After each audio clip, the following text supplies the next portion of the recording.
இல்லையோ? இல்ல, மாமா கிட்ட சொன்னியாமா அப்பா சொத்துல தம்பிகிட்ட பங்கு கேட்கலாம்னு இருக்கிறோம்னு? இல்லடா, சும்மா தமாஸ்க்கு. இதுல என்னக்கா தமாஷு? நீ வேணா ஏண்டியே கேட்டிருக்கலாமே. அதுக்கு இல்லடா, அப்பாவோட சொத்து எனக்கு கொஞ்சம் வந்ததுன்னா நான் இங்க கெத்தா இருக்கலாம் இல்லடா. அதான் சொல்லுக்கா, நீ என்ன எதிர்பார்க்கற? இல்லடா, நீ ஒரு ஒர்க் ஷாப் வச்சிருக்கில்ல, அந்த இடத்துல பேக்கரி கட்டினா நல்லா இருக்குன்னு கொஞ்சம் தோணுது. அதுக்காக தான்டா. நீ எனக்கு ஒன்னும் சும்மா தரலடா. அப்பா சொத்துல பொண்ணுக்கு பங்கு இருக்குன்னு ரூல்ஸ் எல்லாம் இருக்குல்ல.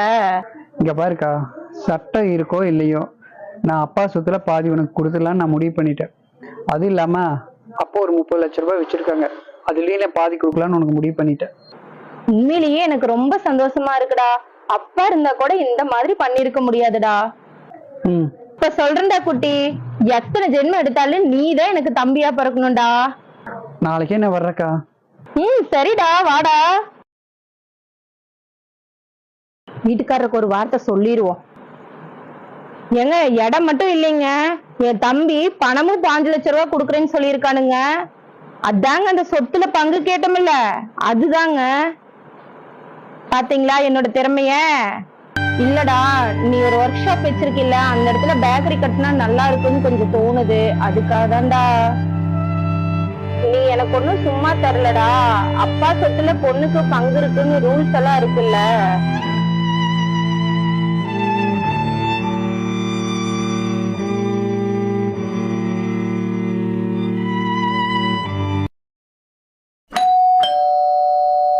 வாடா தம்பி, இப்பதான் வரையா?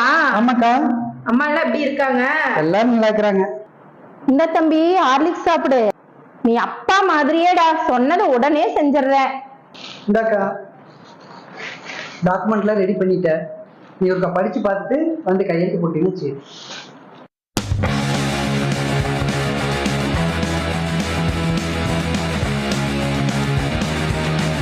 என்னடா இது, 5 லட்சம் ரூபாய் கடனை என்னை கட்ட சொல்ற? எந்த சட்டத்துலடா இடம் இருக்குது? சொத்துல மட்டும்தான் பங்கு இருக்கு, கடன்ல எப்பவுமே பங்கு இல்ல. நல்ல வேலை என் மாமியார் மாமனார் இங்க இல்ல, இருந்திருந்தா அவ்வளவுதான் நீ இப்படி பண்றதுக்கு. இப்ப என்னதான் நீ சொல்ல வர? கடன்ல நான் பங்கெடுக்கணுமா?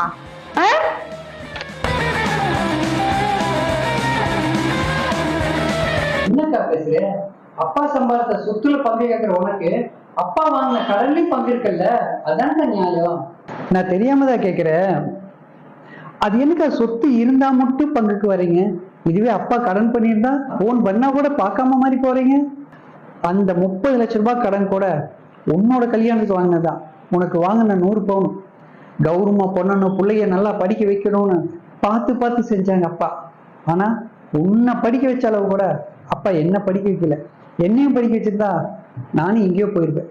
இன்னைக்கு அந்த 30 லட்சம் ரூபாய்க்கு நான் 40,000 வட்டி கட்டிட்டு இருக்கிறேன். எப்படின்னு பாக்குறியா? அந்த ஒர்க் ஷாப்ல நான் செய்யற வேலை என் உடம்பு ஒத்துக்கலக்கா. ஸ்பேனர் புடிச்சு புடிச்சு புடிச்சு புடிச்சு கழட்டி கழட்டி என் கையெல்லாம் வலி எடுக்குது, உடம்பு வலி எடுக்குது, நைட்டு போன தூங்க முடியல.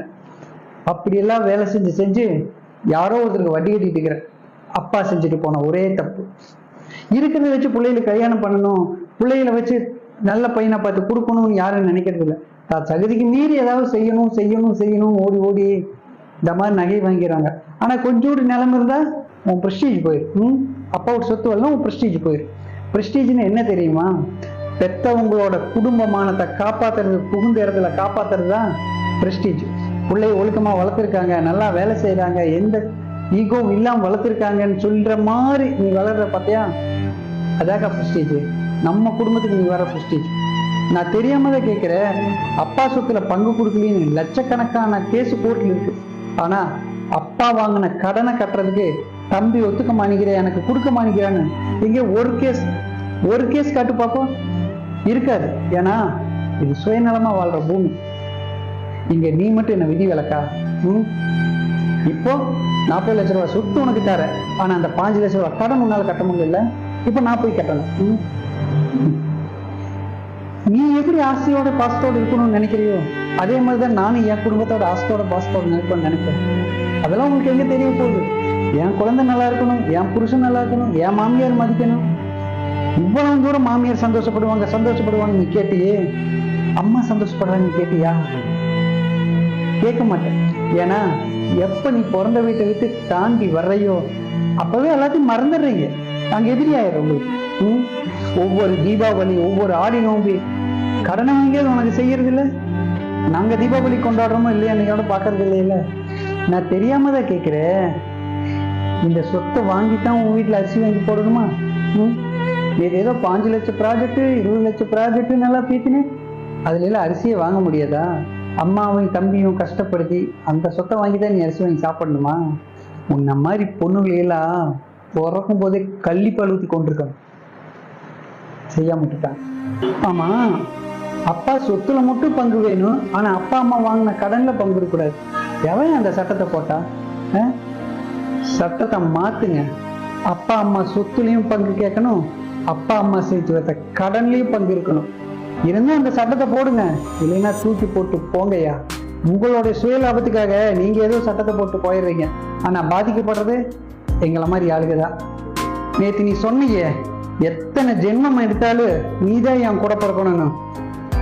நான் சொல்றேன், எத்தனை ஜென்மம் எடுத்தாலும் உன்ன மாதிரி ஒரு அக்கா என் கூட பிறக்கவே கூடாது.